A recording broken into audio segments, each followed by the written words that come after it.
So let me see if I got this right.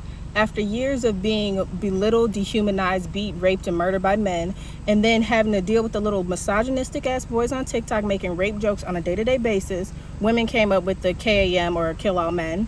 And in retaliation to that, men came up with Rape All Women 2020. Y'all already do that. That already happens. Like, y'all genuinely just proved our point. If we are tired of y'all breaking our arm, and we say, shit, man, fuck all people that break our arms, and y'all like, you know what? Fuck it. We finna break all y'all arms. Y'all don't see how that sounds? You're proving the point. It is absolutely disgusting the way some young women are acting right now on this app. If you thought that I was pissed in my video yesterday, today, just a whole nother level. So some of y'all young ladies convinced an 11-year-old boy that Kill All Men was serious. You know what he did? He attempted. Last time I heard, the kid's in critical condition. No, it's a joke, right? Kill All Men's a joke. It's so funny, right? 11-year-old tried to kill himself? I love how your first defense is that, well, killing all men doesn't actually happen. Yet you somehow convinced an 11-year-old kid to try to kill himself because of his gender. And you know, it's really not a joke, because there are a lot of women on this app who believe that men are the worst things to walk this earth, who think that all men are just absolute monsters. So no, Kill All Men is not a joke, and it's not dark humor, because it is a call to action, and that is illegal. And some of y'all females really wonder why feminism has such a bad name. I opened my eyes to the truth about being a girl. I heard guys say things like, dude, she was 10 times tighter than that girl you hit and quit Ray, or I want to pipe your sister someday, or her ass looks like a racetrack with those stretch marks, but at least it's big like Kim K's. I never grew up thinking of those things. Don't blame me, but when I thought about boys, I thought about dinner dates and soulmates, not fuckboys that look at you like shark bait. It breaks my heart for every girl growing up in this world. Instead of, how was your day messages, we get, you up, wanna come fuck? I am not an object. I have a voice and something to say. Do not assume that I belong in your bedroom. I belong in a conference room. Ugh, men are just like the worst, right? Yeah, definitely. Hey, come on. Lesbians, women suck, right? No?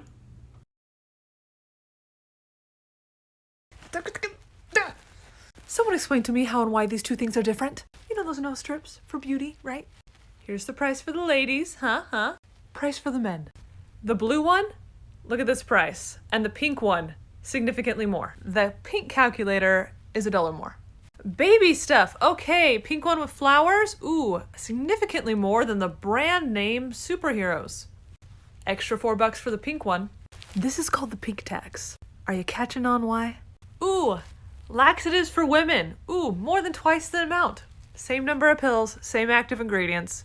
Diapers for little girls? More. Yeah, the pink tax is when you're charged more just for being a girl. For the pink item. By the time a woman's 30, she'll have paid $40,000 more for the same stuff. Story time! So I am a female in a male-dominated STEM industry, and I am the only female on my team. So sometimes I get put up on a pedestal, which isn't fun. So this one time, I walked into a meeting, and before it started, my coworker was going on about how it should be illegal for women to not change their last name to their husband's after they get married, because that's the government's thing to deal with, obviously. And naturally, being the only female in the room, he turned to me and asked me what my last name was before I got married. And I didn't change my last name because I didn't feel like filling out all of the paperwork and paying the fees to do so. So I told him what my last name was, and he goes, "That's amazing that you married someone with the same last name as you." And I go, "Nope, apparently I just really disrespect my husband." And then the meeting started, and I just got to like bask in like feminism while he's like super uncomfortable. And then I came home and told my husband I didn't respect him. Real women commit arson in order to dismantle the patriarchy piece by piece by piece. back in the days when I was single many years ago, anyone ever said anything to me, even slightly flirty, I would say, I have a boyfriend, even when I didn't. Because men respect men, even if they're an imaginary boyfriend or my husband who's not even next to me, they will respect a man's property over the woman saying like, hey, please stop, or I'm uncomfortable, or no thank you, or shutting down. That they can't respect. There's no like, oh, you know what, maybe I should back off. But if a man was next to me, my husband was next to me, they wouldn't do that because they would respect him, but they don't respect me. Telling a man that because he doesn't have a uterus, he doesn't have an opinion on something as serious as terminating the life of an unborn child is quite literally just as sexist as saying that a woman's place is in the kitchen. But you feminists don't see the similarities between these messages, apparently, quite literally showing the hypocrisy of your message. If it were men, in this case, trying to not include women in on a decision as important as this, it would be absolute chaos in this country. The feminist party would be going crazy. I'd be going crazy. We as women would be going crazy because that's wrong, because we should be striving for equality.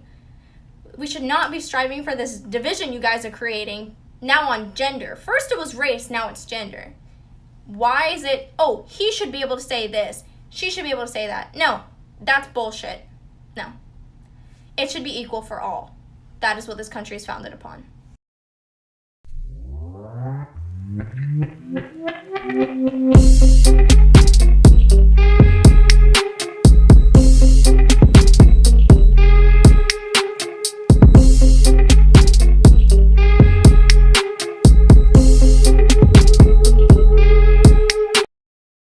Can you name one job that men have besides being a misogynistic asshole that women can't do?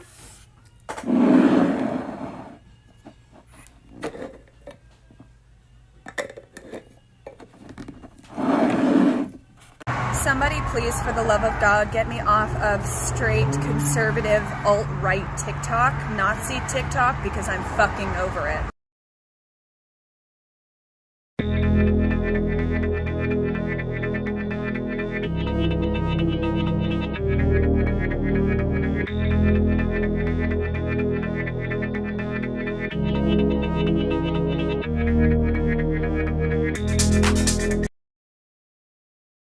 Why do guys have to make everything sexual?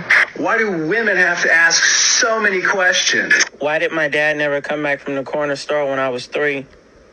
Why the fuck do you have a monkey? Do I even have to say it, bro? You look like Zeke from Surf's Up, bro. I want to hear it. Okay, Belgie. If real men don't rape, then why do real women falsely accuse men of sexual assault and rape and ruin their lives? But y'all not ready for that conversation.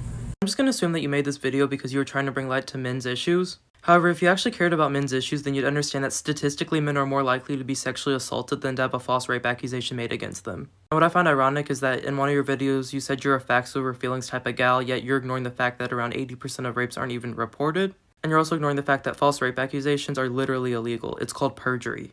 All you're doing in this video is you're further dividing men and women instead of trying to fix the problems that affect both sexes. But you're not ready for that conversation. Your first time is going to be really painful, like really painful. You're not going to enjoy it at all. It's not going to feel good. Honestly, the first couple of years that you start having sex, you're probably not going to enjoy it at all. So just be mentally prepared for that. Also, you need to choose the girl that you lose your virginity to very carefully. She should be your soulmate, but no pressure. Also, you really shouldn't sleep around because you don't want to get a reputation for being a slut. You know what I mean? So just ideally just have sex with one person your whole life and then you'll be good. You'll be covered. Just don't understand how it gets to the point where things get to terrible places one tiny step at a time. If I encroach on you and I'm sophisticated about it, I'm going to encroach 2 millimeters. I'm going to encroach right to the point where you start to protest. Then I'm going to stop. Then I'm going to wait. Then you're going to calm down. Then I'm going to encroach again right to the point where you protest. Then I'm going to stop. Then I'm going to wait. And I'm just going to do that forever. And before you know it, you're going to be back 3 miles from where you started, and you'll have done it one step at a time. And then you'll go, oh, how'd I get here? And the answer was, well, I pushed you a little farther than you should have gone, and you agreed. And so then I pushed you a little farther than you should have gone again, and you agreed.